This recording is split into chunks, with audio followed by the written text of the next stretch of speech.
how to start right this 2025.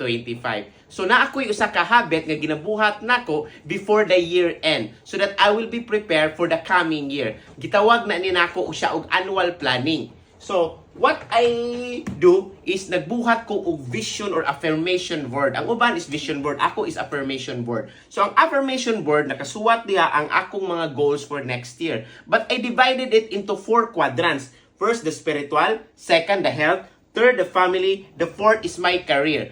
Akong approach is more holistic. Dili pwede nga health lang ko maayo or spiritual lang ko, family or career. It must be holistic. So the purpose of this one para ma-keep on track na ako akong progress next year and I will be keep motivated of doing it. Very specific akong nakabutang at the same time it's non-measurable. So it means dili siya measurable ang akong mga goals. Ako siyang gipadak-an because naamang good sayings nga giingon nga if we cannot hit the moon, at least we fall on the stars. So this is one of my practice or habit nga ginabuhat, ang affirmation board. Because there was a saying that if you fail to plan, you are planned to fail. Hope this year you will adapt this kind of mindset so that you will keep tracking sa imuhang goals for the next year 2025. Happy New Year everyone!